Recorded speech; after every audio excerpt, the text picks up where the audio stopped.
Hello, everyone. Thanks so much for joining us on this lovely Tuesday. It is great to be here. Yeah, we'll get started in just a sec. Give folks time to hop in, but I hope everyone's doing well. Feel free to say hello in chat. Steve, glad to have you back. Nice to see you again. Let me make sure I've got my chat up here. I do. I have like 3 computers around me to make this work. So, awesome. Thanks for joining us. It's a gorgeous day here in Boston, but I'm glad to be hanging out with you guys for a little while. So, yeah, let's get into stuff. So normal agenda as usual. Go through our normal things: introduction, user highlights, a few product updates, some content stuff we've got going on, a quick interview with a formling, and then we got time for Q&A and some hanging out. So typical agenda as usual. I can't believe this is the 4th month we're doing this. The time is flying this year. Who even knows what time is at this point anymore? Awesome.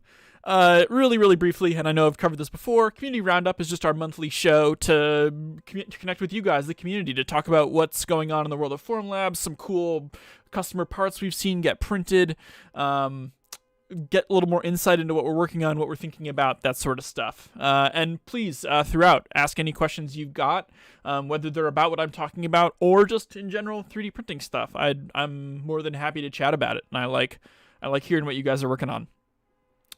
Julia, thanks so much for joining us. Hello to you too.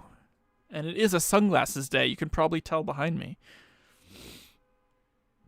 Let's hop right in. The first user's highlight I've got is another one from our forums and a user I've highlighted before, but it's just such a beautiful model. I just really wanted to show it off. This is I believe a destroyer, but I'm not a ship expert, so don't quote me on that. Modeled by All On Scale Models in the Netherlands. This company is just doing some incredible work with the 3L, and it's been so fun to see what they've been working on. This actually came from the Formlabs forums, which I recommend anyone watching go check out. See what people are working on. Especially if you want to talk to these guys about what they're doing. They've been very forthcoming about answering questions and things like that. And I would highly recommend it. So, yeah, this company, All On Scale, they make models of basically anything. I recommend checking out their website, but they do ships, cars, buildings. I saw an oil derrick they had on their website, and some like cool tugboats, and they all have this level of detail. They're just really beautiful.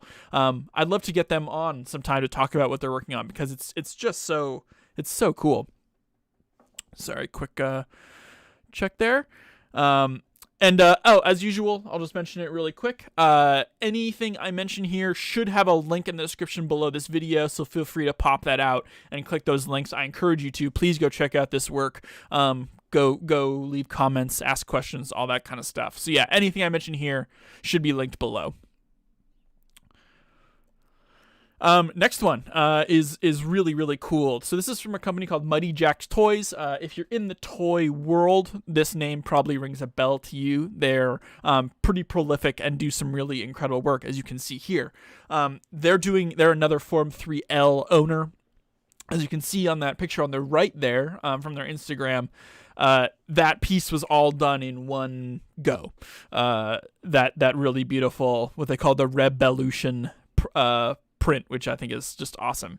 You can see that final printed part on the left there, which is actually kept pretty grayscale. It looks like they did some shadow work there in the middle, but just really cool. Highly recommended to go check out what they're working on. Steve went and checked out the All On Scale Instagram. Maybe when we get to the Q&A, I can pull that up and we can look at some of their stuff together. I think that'd be cool. They do really neat stuff. Again, Mighty Jack's Toys, their Instagram is linked below. Definitely go check them out. Just want to show off they're doing some really cool stuff. I assume this part is not hollow, is solid. So this is probably a really heavy thing. But just really awesome stuff. Next one, for anyone who's curious about the Formlabs Fuse, our new SLS machine. I linked a video below from a user called Jocko Whatever. It's a good name.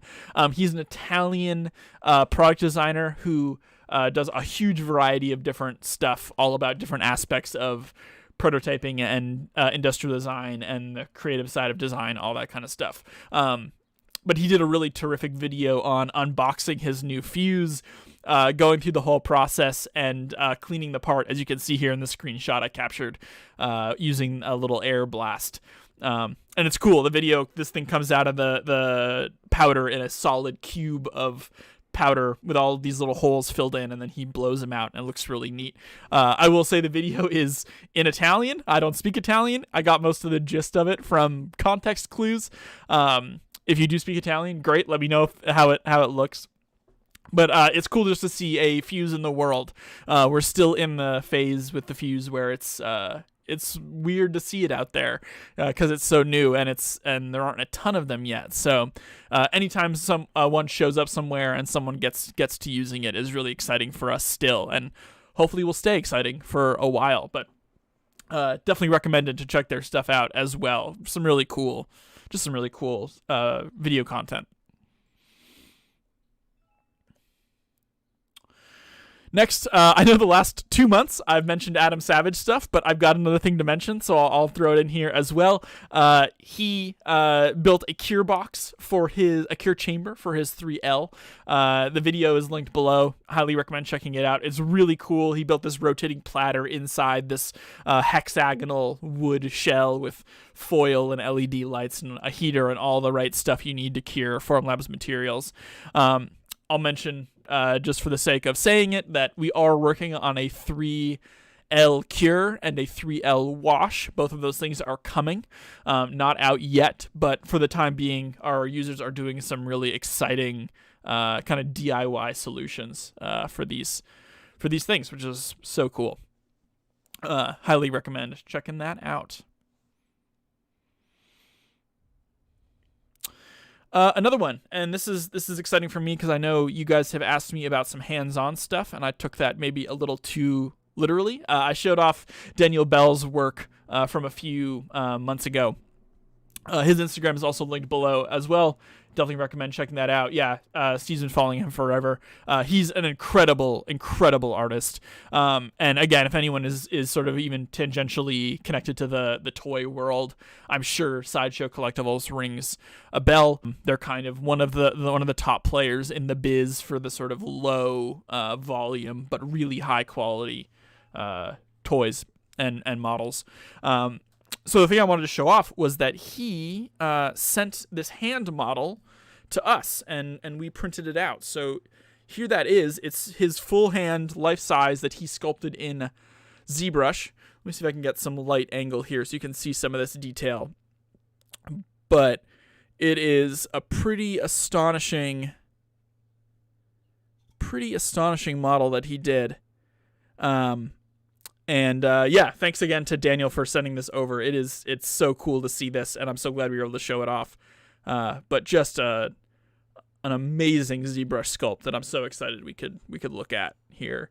And yeah, he modeled this all, I was gonna say by hand. That was a bad pun. But he did it by hand. He just held his hand up and just did it from sight and modeled this whole thing. No scanning or anything like that involved, and he did it in ZBrush. So super, super cool. Go check out Daniel's work. He's an incredible, as you can see on these slides here. He's doing really, really incredible work. Just make sure my stream is still going okay. I got a little warning from YouTube. It seems fine. Let me know if I'm choppy, but it seems okay. So yeah, there's my hands-on pun. There you go. We'll try to do more of that in the future. I can definitely get more models as they come in. But this one, my roommate who also works for Formlabs and does a lot of our printing for users, brought this home for me to show off. So yeah, really, really, really neat. And it's weird to be able to like compare my hand size to someone from South America, not anywhere near here. Cool. No comments about quality. I think we're okay. Little hiccup on the streaming side. Cool. Let's keep this moving along. One when I don't have a new resin to talk about, which I don't in April, we didn't release anything, I typically just go back into our library and pick something that I haven't talked about either for a while or yet. For this one, I just wanted to show off our elastic resin, which is super cool and stretchy and soft. It's our softest resin. It behaves like a silicone rubber. So you can see our example model here of these goggle liners, whatever you want to call that. I guess that's the goggles. But if you know what that texture feels like on a normal pair of manufactured goggles, very soft, squishy, kind of to conform to the face, this material feels very much the same. Obviously, you want to limit your skin contact with a lot of our resins. Elastic is included in that. But amazing for prototyping, fitment, all that kind of stuff. And we've got some really cool GIFs of it, which I'm happy to show off later, of parts getting squeezed and dropped and things put on them and bent, and it's really neat. This material only prints in 100 microns, which if you're familiar with Formlabs resins, we typically do 25, 50, or 100 microns. There are some exceptions to that, but that's the majority of them. This one is only at 100, our largest layer height. Main reason for that is because it's squishy, and squishy is complicated and harder to get detail. So it's the detail you could achieve with a 25 micron layer height on an elastic print is not substantial. It's just not built for that. But you can get pretty good dimensional accuracy with the 100 microns, which is cool. If anyone has any questions about elastic, feel free to throw them in chat. I'm happy to talk about it. And I'll just mention, because it's here, it does need a post cure. Not all of our resins do, but this one does.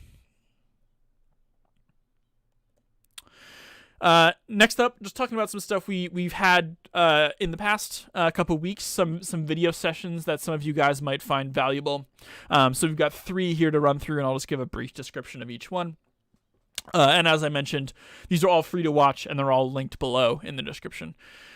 This first one, typically every 6 months or so, we like to bring our software lead, our software project manager, Grant, onto what we call a demo session, another video series I run every few weeks on Tuesdays, just like today. He goes through like the last 6 months or so of major software releases, not in every firmware patch, reading through it or anything like that, but he hit some of the high points for our software releases. So features that have come to preform, features that have come to firmware, what we're looking ahead to, that sort of stuff. And these sessions always produce some really excellent Q&A. People are always really interested into how we approach software development. And make it, improve our products over time. So, yeah, if you're curious about the questions people asked, there were some really good ones in this session. It was really fun to do this with Grant. And like I mentioned, we do this every 6 months or so to sort of give people a broad overview of what's going on in the world of Formlabs software. Next up is another one. So yeah, interestingly, all 3 of these sessions I'm mentioning here are sort of internal information based, which I think is kind of cool and exciting. So this session, printer evaluation demo session, was given by my colleague Timur Senguin, who does our printer evaluation at Formlabs. So he's the one who has an enormous print farm at our headquarters and runs printers through their paces, runs material settings and materials through their paces, and tracks the dimensional accuracy and small feature detail and all that stuff on our printers to sort of evaluate how a printer is printing, the health of the machine. So yeah, he did a really great session, another hour session with some good Q&A about how he designs stress test parts, which is what you can see here in this picture, as well as a bunch of other things about how he measures the dimensional accuracy of parts using scanners and all kinds of cool technology like that. So a really cool session, and again, totally free. Check it out. Highly recommended, and it's pretty fun. moving right along. Let me see if there's anything in chat. Nope. Cool. Keep on going. Last one is we just did this last week with my colleague named Jake Mizra, who is the head of our sustaining engineering team. This is a weird name for a team, but essentially what they do is they are the ones who interface directly with our support teams to sort of track and handle incoming issues that users are having and to develop fixes for those issues on the fly that they can send out to users through the support team or to all printers via a software update or something like that. So Jake graciously came on and gave me some of his time to talk about how that process works for them, how they take those incoming issues, evaluate them, prioritize them, work on them as the team, and then push fixes back out to our users. So if you're ever curious, you have an issue with a Formlabs printer and you're not sure, hey, what happens when I tell them about my problem? And what are they actually doing with that information? Jake goes through that process in a lot of detail, and it's really interesting how they approach that world. And I joined Formlabs on our support team, so I'm very aware that it can feel like a black box sometimes, where you have an issue, you send out a question, you get an answer back, but whether that issue is being passed along can be tough to buy sometimes, which I totally understand. So yeah, really appreciate Jake coming on to explain how that information does legitimately and very usefully get used by that team so that they can fix those problems that people have. If anyone has any questions about any of those 3 sessions I mentioned, toss them in chat. Happy to answer those questions, but looks like we're doing a totally fine job so far. Cool. Next up, just a quick 10-minute interview. If you guys have been here before, you've seen these before, with my colleague Elise Courier. They work on a product. They're a product marketing manager, and they launch products. They launched the Fuse, things like that. So, yeah, I'll let this play out, but yeah, enjoy, and I'll be back in about 10 minutes. And yeah, Elise will give you guys some insight into how we sort of approach product launches at Formlabs. All right, here we are. Thank you, Elise, for joining us today. We'll get started with an easy one. Who are you and what do you do at Formlabs? Well, and thank you for having me on. Of course. I'm Elise. I'm on the product marketing team at Formlabs. So it's a very cross-functional team that kind of sits somewhere between product, marketing, obviously those two because they're in the name, but also across sales, services. We interact with the engineering and materials teams quite a bit. Yeah, so we basically have our hands in everything and do a lot of work like enabling other teams and making sure that they have the resources they need to get their job done. A lot of our work is very driven, especially in the last couple of years, by launches. So for me, probably the biggest, most exciting one in the last few years has been the Fuse 1 launch. That was really cool just because I've been at Formlabs since 2016, and I think I've had my hands in Fuse stuff since probably close to when I started in some capacity or another. Yeah, and how did I come to Formlabs? I come from a bit of a content strategy background. So I was working in content for about 5 years before I came to Formlabs. I was hired onto the content team and then sort of naturally over time found my way into product marketing because I was mostly working on a lot of our product related content anyway. So that team formed as a new team, small team, still a small team. And yeah, it's been on that team ever since. Nice. I didn't realize we started the same year. That's cool. I'm also a 2016 person.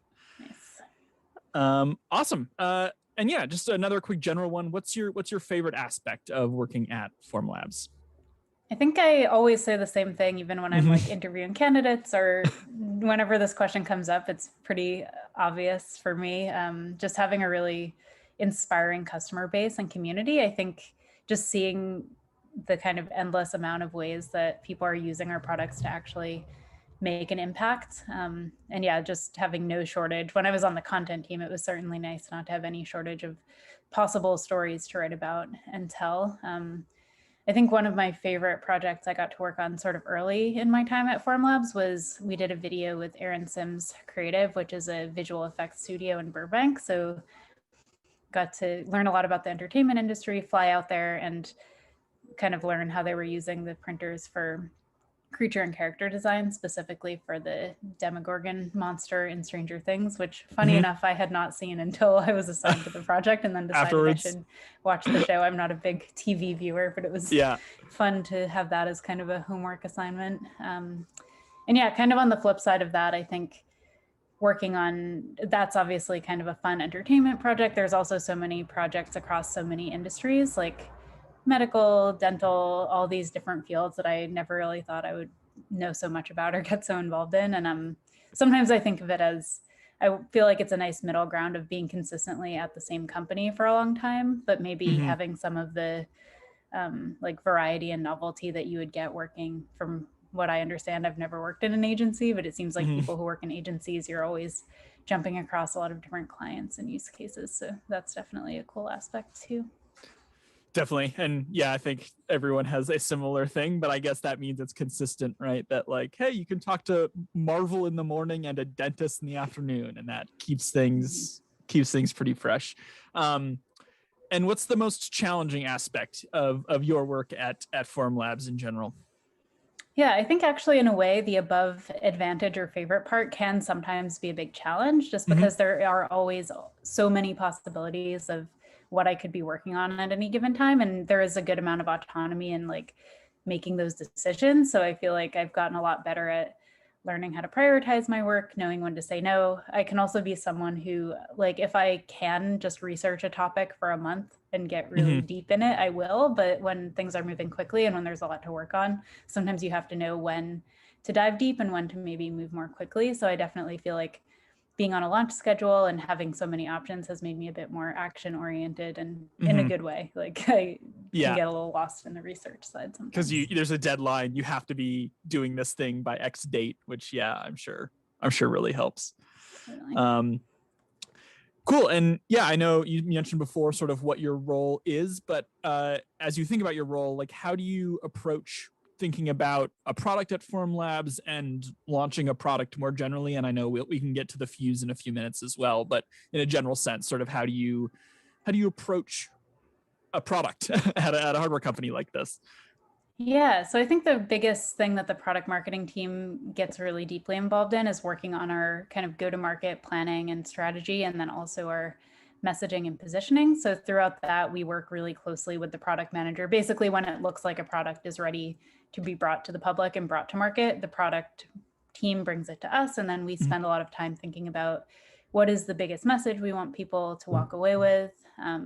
What are some of the biggest applications or use cases? If we've done beta testing or talked to users already, it's definitely something we dig into and think a lot about and kind of look for what kind of challenges or objections people might have. And we try to basically put together a strong core plan that the rest of the team can run with. And yeah, there's definitely a lot of balance between, I think, figuring out like the product is ready, we want to get it onto the market as soon as we can, but also making sure we do that with the most high priority assets and resources that people will need. So definitely a lot of balance there. And then another thing I'll note just on the launch process is that we do have pretty different frameworks for launching materials versus hardware versus different software versus features. So it's kind of a fun in the sense too, because I've worked for a software company before where it was just software launches, and that's kind of a totally different way of thinking versus with hardware. You do have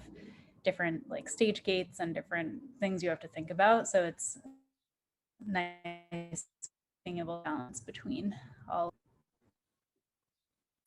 Yeah, totally. And yeah, I'm sure, the idea of needing to have a product ready in a warehouse, ready to ship, all of those factors as well make it really complicated.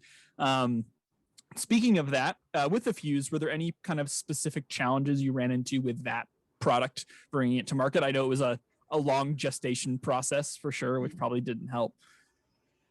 Yeah, definitely a few different challenges there. I think one of the big ones is honestly just going from Formlabs as a company, being a company with sort of one flagship product, being, the Form 3 or the Form 2 or the various earlier versions of our desktop SLA printer, we kind of started moving more into a multi-product mindset with the Form 3B, the Form 3L, the Form 3BL, but the Fuse one is really a completely different category.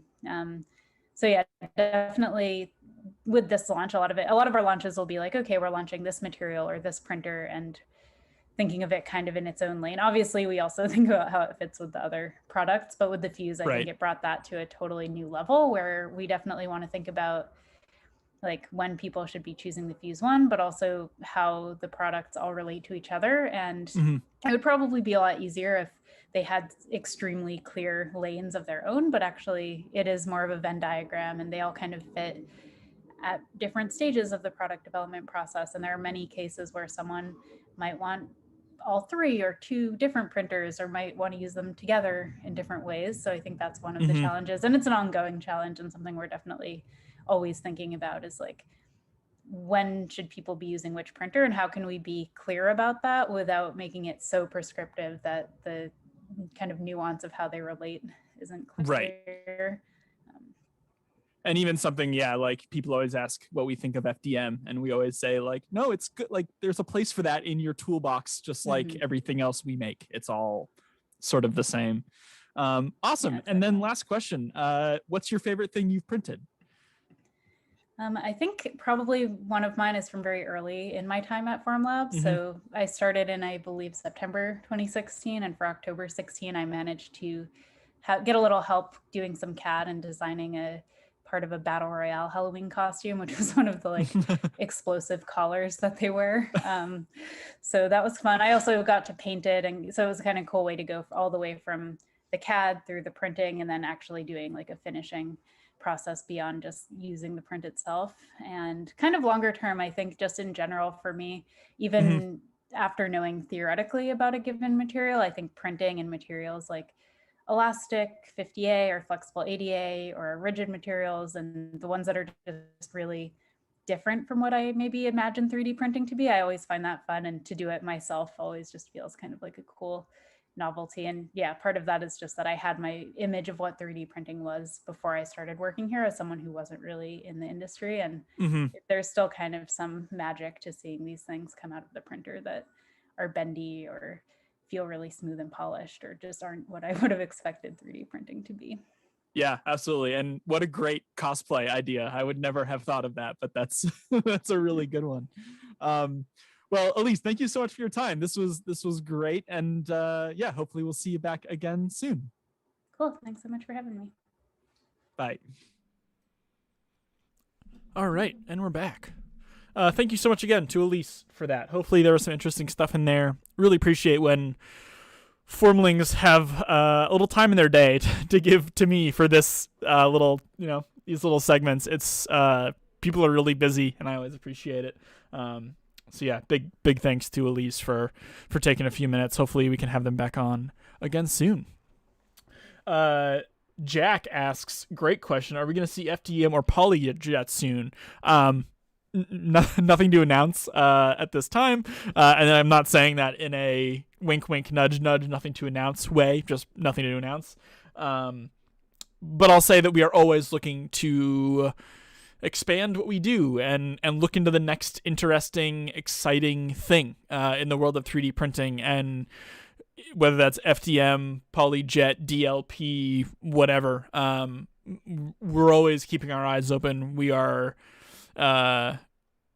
we're always looking to do what we did to SLA elsewhere where it makes sense for us. And it as it fits into our product development, what our engineers are interested in, all that kind of stuff. So great question. I wish I could say more. Yes, you got some Formling. I guess I wrote it on this page too. Yes, that is the internal nomenclature for Formlabs employees is Formling. Awesome. We'll get through a couple more slides here, and then I've got some time to hang out if anyone wants to ask any questions, anything like that. We got some time. As always, there's a survey in the description below, totally anonymous. A few more people have continued to give me feedback. I really appreciate it. That's why, like I said, I'm continuing to try to do more hands-on stuff. But yeah, keep telling me how I can do better. I really appreciate it. And again, for the people who have said you like what I'm doing and to keep it up, I also appreciate that. It's good to know it's working as well. So, yeah, thanks to anyone who's done that before. If you think of stuff that you forgot last time, feel free to add it in. That's great. Jack, not sure what you mean by SAF, unless I'm misreading what you're saying. But if you want to give me a few more details, I'm happy to elaborate. Like I said, here's some feedback I've gotten previously. Hearing from more employees, definitely understood. I'll mention, actually, it came up in some of my the last couple of weeks of demo sessions that I talked about earlier in this video. That it sounds like from a couple of our users, it would be helpful to hear from one of our material engineers, our chemical engineers, who do a lot of our resin development in-house. We do almost all of our resin development in-house, with one or two specific exceptions, but almost everything we design, every material is done by our in-house materials team. And it sounds like it'd be valuable for one of them to come on and talk about what they do and what their process is and that sort of stuff. So whether that happens in this community roundup or in a demo session in the future, I'll be sure to mention it here so it gets on folks' radar. It sounds like that would be something people are interested in seeing. And yeah, we'll get down to the end here. A little time for general Q&A and chat. Interesting. So Jack says, SAF printing, same concept as SLS, but it's selective absorption fusion, so it puts a liquid on the powder instead of a laser. That's fascinating. I honestly hadn't... it totally makes sense. I hadn't heard of that before. Yeah, I'd be curious to know, does it offer any particular advantages over other technologies? Just out of my ignorance, I'd be curious to know if there's a reason people usually do it. Or use it over another SLS, SLA, DLP, FDM. That's really cool. Yeah, my when I was in high school, in just outside of Boston in the suburbs, we were lucky enough to have an old Z Corp SLS machine, which was actually my first exposure to 3D printing at all, and this was in 2008, 2007, something like that. And I know that technology's been around for 30, 40 plus years at this point. Isaiah asks, do you guys think you would develop a material that'd be comparable to ABS? I own a Form 3 and would like to see this material since I make interior trim for classic vehicles. First of all, Isaiah, it's awesome. I'd love to know, I'm a car person. I'd love to know what kind of cars you focus on, or if you have a particular era that you look at. But that's a great question, and we do have a material that is a ABS plastic analog. It is our tough material. Give me just a moment, and I'll bring up the store page so I can give you the correct details. One moment.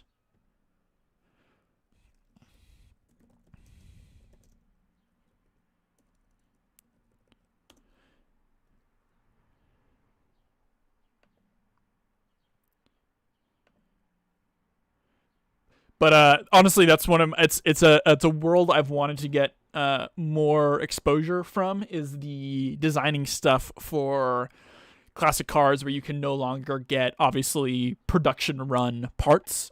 So small communities of people will say, hey, let's make 50 of these mirror caps for a 1960s Corvette. Corvette's a bad example because they probably make those parts still. Something more obscure than a Corvette. Let me bring this back up. Cool. So yeah, Isaiah, this is Tough 1500. This is our ABS plastic analog. Let me very quickly see if I can get. I'll get the link in the chat in a minute. But it's terrific for, and as you can see here, it is literally designed to simulate the strength and stiffness of ABS plastic. So definitely a great place to start. Yeah, Jack echoes Tough 2000. Totally agreed. Tough 1500 or 2000, but 2000 is more what you're looking for. 1500 is more analogous to a polypropylene plastic, like a thinner, not squishier, but more compressible, like the material a shampoo bottle is made out of. That's closer to Tough 1500 or a durable. But Tough 2000 is a stiffer kind of ABS plastic analog. Japanese classics. Awesome. I am a Honda nerd, like a late 90s, early 2000s Honda person. So you are speaking my language. First gen RX-7 and Supra. That's awesome, Isaiah. If you have any parts or like a page you want to throw into chat that I can bring up, feel free to do that. I'd be happy to show off some of your stuff, because that's really cool. RJ asks, how well does that material hold up to UV light and heat? Great question. UV light, pretty well. It's part of our curing process. We haven't done like, hey, let's leave this part in the sun for 18 months and see what happens. Those are tough tests to do, and they're not applicable to enough of our audience to make it valuable.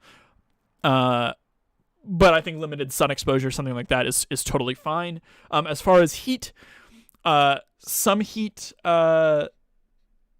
changes are totally fine, and we actually have material data sheets as well to sort of talk about heat modulus temperature, heat deflection temperatures, and modulus strengths and things like that. So I can pull that up in just a second. Those pages. I think at a certain point you wouldn't want to have it in like a car engine bay, just too hot, and the heat cycling would probably wreak some havoc on it when you go from super hot engine on to super cold engine off and do that over and over again. That's a tough environment for a part to be in. We have a material called high temp, which I can bring up here really quick just to show it off, which has been used for something like that.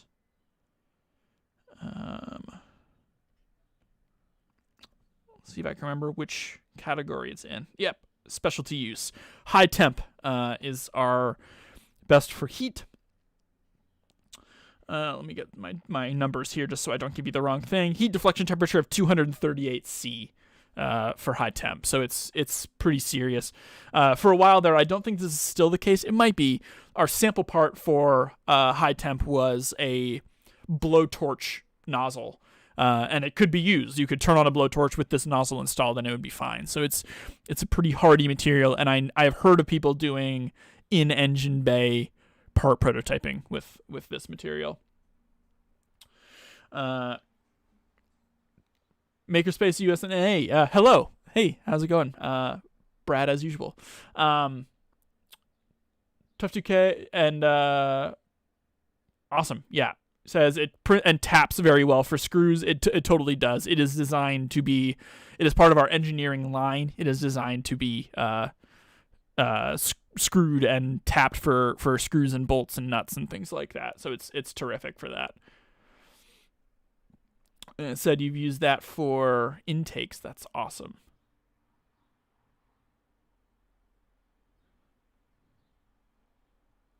Very cool. Yeah, Isaiah, if you're curious as well, we offer free sample parts of all of our material, so you can always get the sample for Tough 2000 and see what you think of it.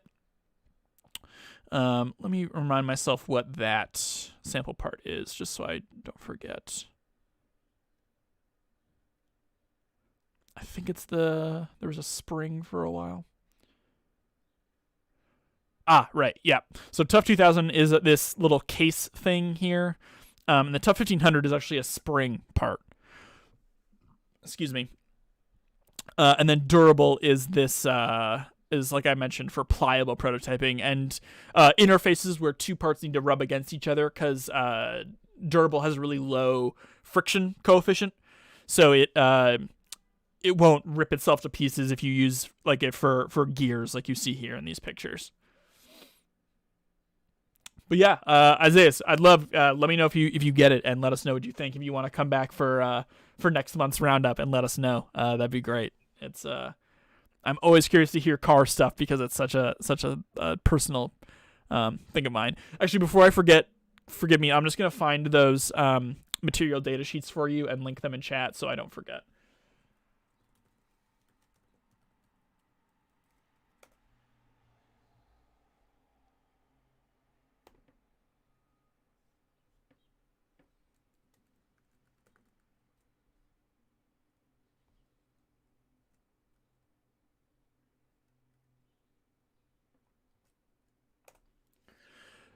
So this is for anyone who's interested. I just dropped a link into the chat for our materials page. If you scroll all the way down to the bottom, you'll see a... actually, I'll just bring it up here.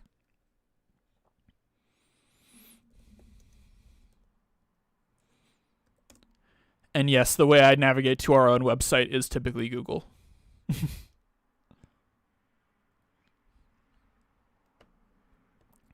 So on this page, if you scroll down to the bottom, you'll see this data sheets section here.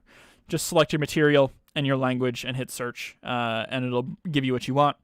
And that's for, like I said, basically our entire material library and a bunch of languages depending on where you are. So certainly worth reading, especially if you are a material scientist or an engineer and understand what all those numbers mean. I'm not. I have a decent idea, but I'm not an expert, and it can give you a lot of information about the structural properties of the material if you're trying to kind of mimic another material in the real world.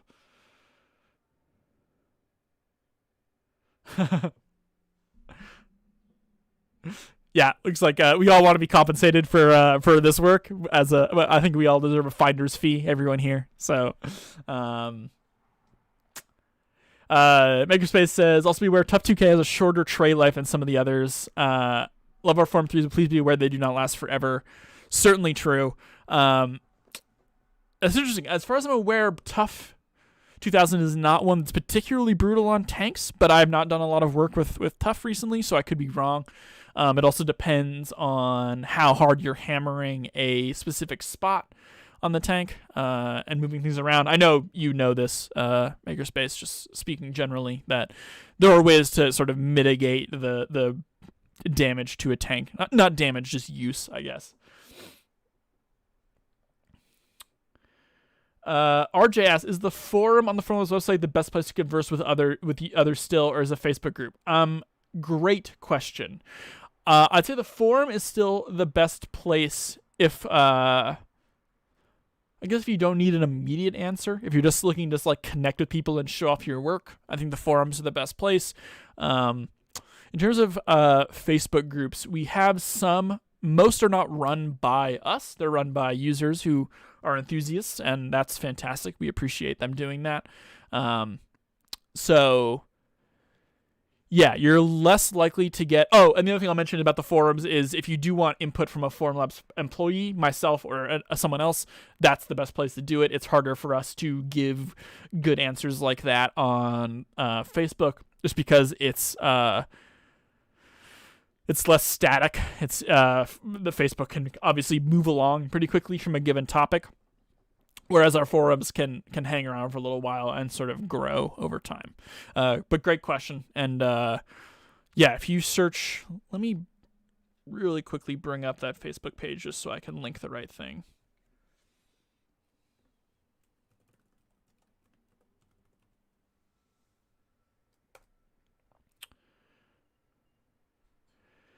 What's the 90 days you're talking about, Makerspace? Just so I want to make sure I'm understanding what you're referencing. Is it how long you keep the resin in the tank, or in the tank?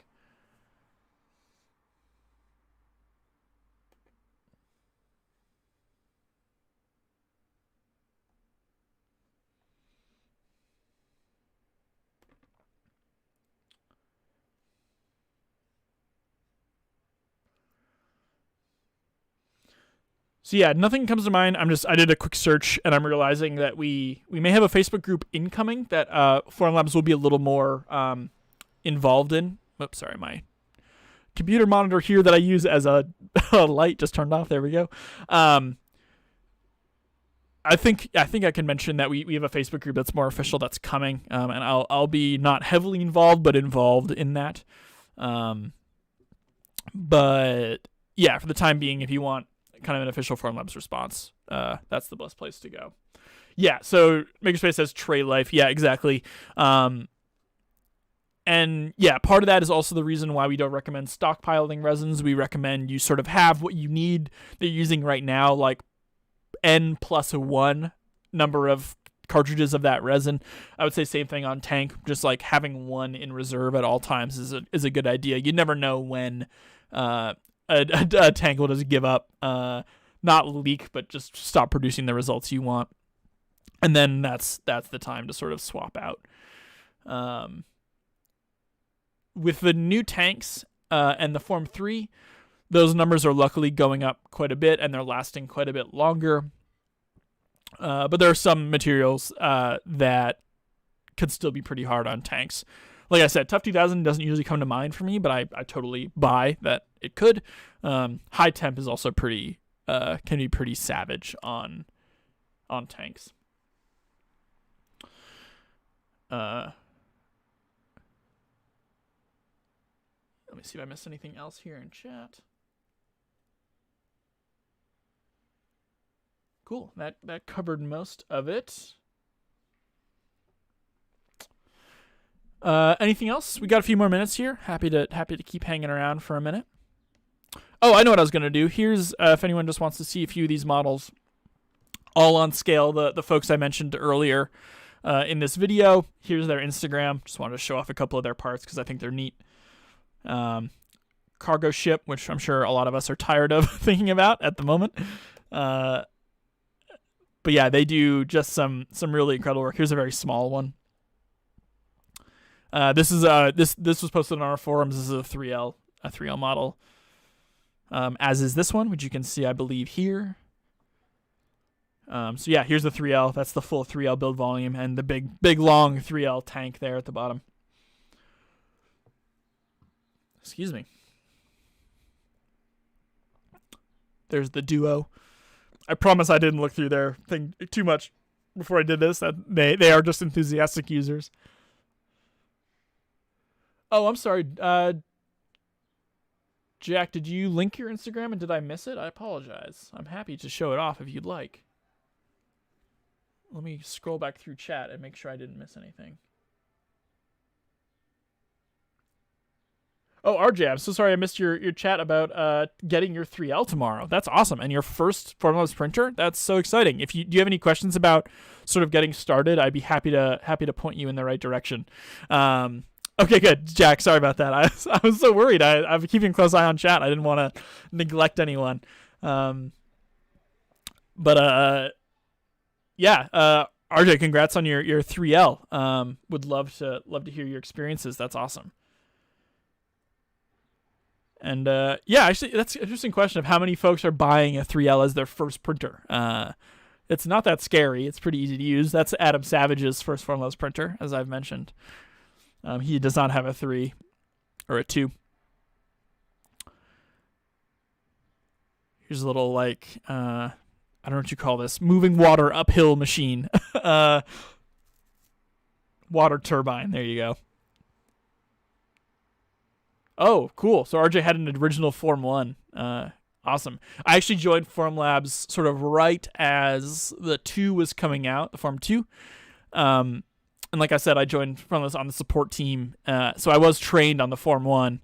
And I think I was one of the last 3 or 5 people to be like completely trained on the Form 1 before it sort of went to the wayside for the Form 2. Makerspace USA, we've been closely coming soon, excavating our largest Fuse 1 print to date today, about 7 inches Z height, part for custom UAV. Awesome. Finally fired our first 2 form ceramic parts. Very cool. I love our ceramic material, and because it's so wonky to use sometimes, I'd love to know your experience with ceramic, because I just have so little exposure to people who have who've used it a bunch. So yeah, I'd love to know your experiences. It's a weird material, but the results it can produce are really, really incredible. Cool. RJ promised he'd ship it to you, so there you go. That's great. Yeah, those tilt motors are tough. And yeah, it's a tough situation, those replacement parts. We always wish we could keep an infinite supply forever of those parts to send out, but I think eventually the stock we had in a closet somewhere sort of started to dwindle, and then we just couldn't source those parts anymore to send out, which is a really disappointing thing.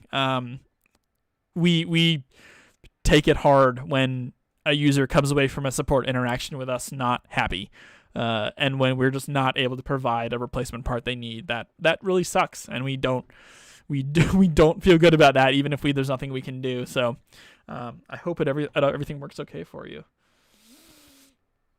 Yeah, ceramic is super challenging. For anyone who's not aware, we made an experimental resin in the Form 2 days, kind of ladder Form 2 days, called ceramic.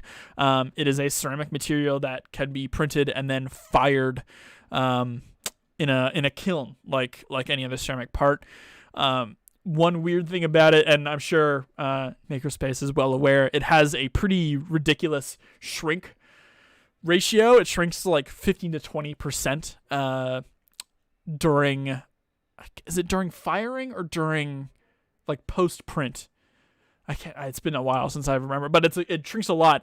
I think preform accounts for that shrinkage, though. It sort of builds that into anything you print. It will size up automatically so that when it shrinks back down, it's as close as we can get to that original size. But it's a wild material. Holds my shoes under my desk. It is a launch product for sure. And it's, that's 2013, 2014 Kickstarter days. Our technology's come a long way since then. All SLA printing has come a long way since then. It's still a cool machine, and every so often I hear people who still have a Form 1 Plus just humming along. And to them I say, get after it. That's incredible. That also shows to me that they have kept insanely good care of their machine and have kept it so clean and nice to keep a machine like that running still. That's awesome. You're calculating your own shrinkage factor. Awesome. And it is during firing. Okay, cool. That's what I thought. That's very cool. Yeah, let me bring up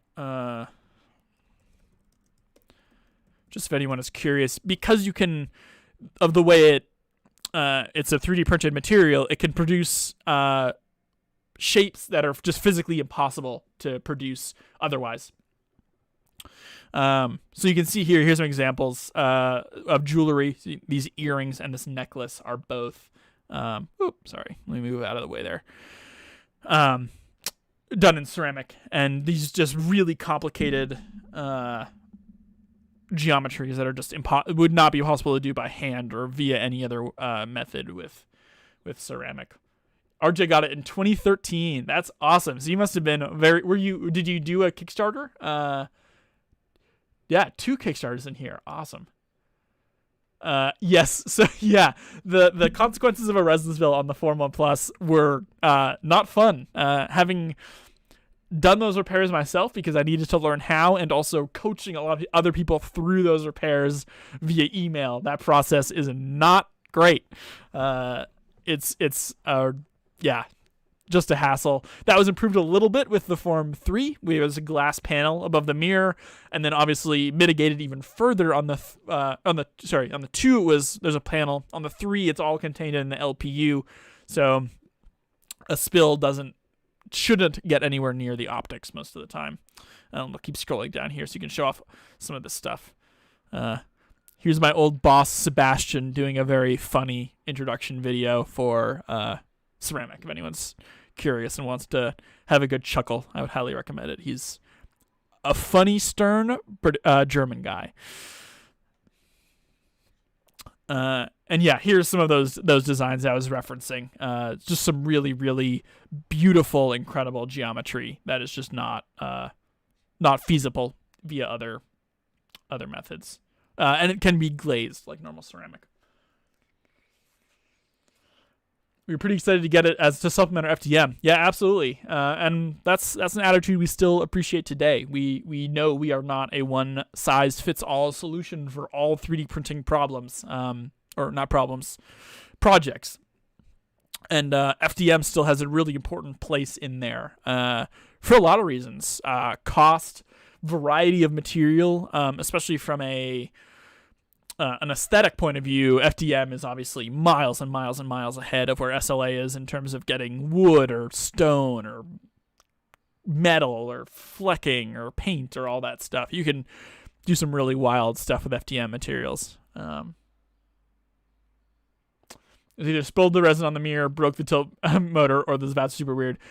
I would say maybe a little the A, B, and C, but I would also say that like is definitely not the user's fault all the time. It can be, but not all the time. And we've liked to think our user experience has gotten less tricky since the Form 1 days. Having a screen on it where you can sort of pause prints and look at stuff is a pretty big thing. Oh, the other thing I'll mention is that like the Form 1 knows nothing about itself as a machine. It doesn't understand it knows how far into the print it is, but doesn't understand how the print's going, what's going on, if something went wrong already, and it's just been printing with issues for an hour or whatever. So the Form 2, that was the big thing for the 2, was it needs to know about itself. It needs to be able to at least try to sense when a print has failed and all that kind of stuff. Your injection molder and the FDM makes a lot of components we use on the production floor. The 3L does some of that, mostly customer prototypes. Yeah, and I think that's pretty typical, just because the surface finish on Formlabs prints is so high. It's just great for showing off to someone and getting some sort of a wow moment. But if you just want to rip through prototypes and stuff like that, FDM still makes a lot of sense. That's also the reason we developed our draft material. As I keep going to Google to search for stuff.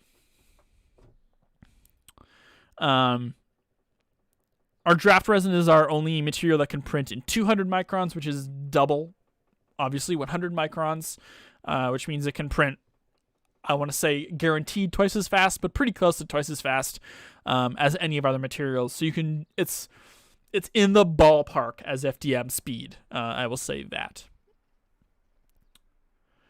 Jack just had first error on Form 3, tensioner broke. I'm getting the replacement 3B. Seems like a good thing for me. Cool. I'm glad. I'm sorry about the problem. That's no fun. But I'm glad you're getting sorted out. That's good. I'm happy to hear that. Yeah, those tensioners are weird. I haven't heard of any like prolific issues with the tensioner, but I know it. There's a lot of tension built in that thing, so it has the potential to very occasionally cause a problem. There's some draft resin on the palette. Excellent. That's good to hear. Yeah, my colleague who, like I mentioned, runs a print farm at the office, or my roommate, he has done a lot of draft on 3L stuff, and he says it's pretty quick. Relative scale, it's still a big, long part.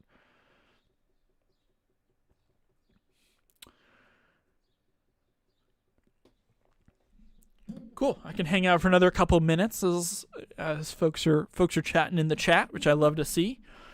Let me see if I forgot anything that we were looking at previously.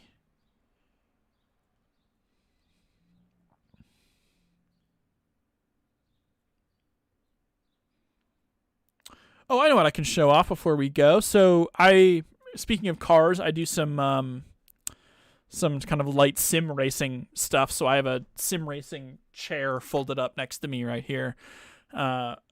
But one thing it doesn't have is space for a shifter mount. So I did not model this, I should say. It was available on Thingiverse, I believe. But that same colleague printed this shifter mount on the fuse so that I can...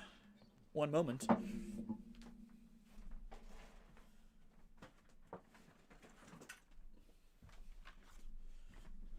So here's my sim racing shifter, which will eventually grab onto this thing on this chair I have next to me. So there's a real world hands-on fuse example of a thing I'm doing with it, which I'm very excited to get into soon. I just need to get some screws.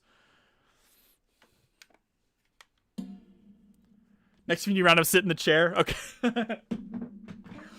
You probably see like the top of my hair, and that's all. I get pretty low in the chair.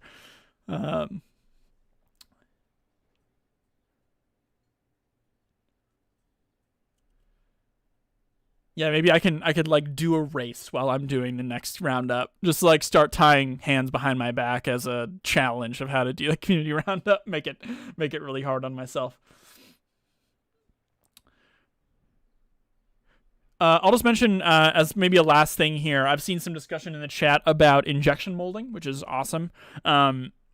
We are, in the next couple of weeks, month or two, looking into producing some more injection molding content. Obviously, if you are familiar with it in our chat here, you probably won't need a lot of guidance. But it's a workflow that we are really leaning into this year and would like to talk about more because it's just a cool thing to do.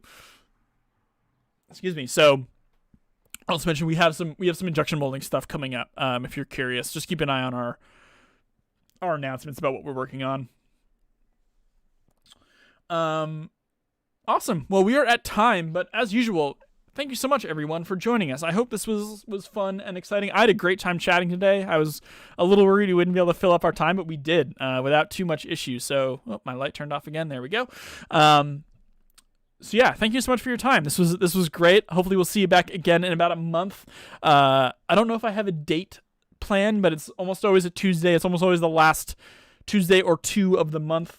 And I will be sure to do another one of these. So yeah. Awesome. Yeah. Thanks so much for joining us, Makerspace. So good to have you guys. RJ, Jack, I think Steve's around too. And anyone who wasn't chatting but just wanted to hang out and watch, I really appreciate you being here. These are really fun. Tell your friends. I'd love to keep expanding this and doing more. As I said, if you've got feedback for me, please let me know. And yeah, have a terrific rest of your Tuesday. Have a great rest of your week. If you're someplace sunny, go enjoy the sun. And yeah, see you next time.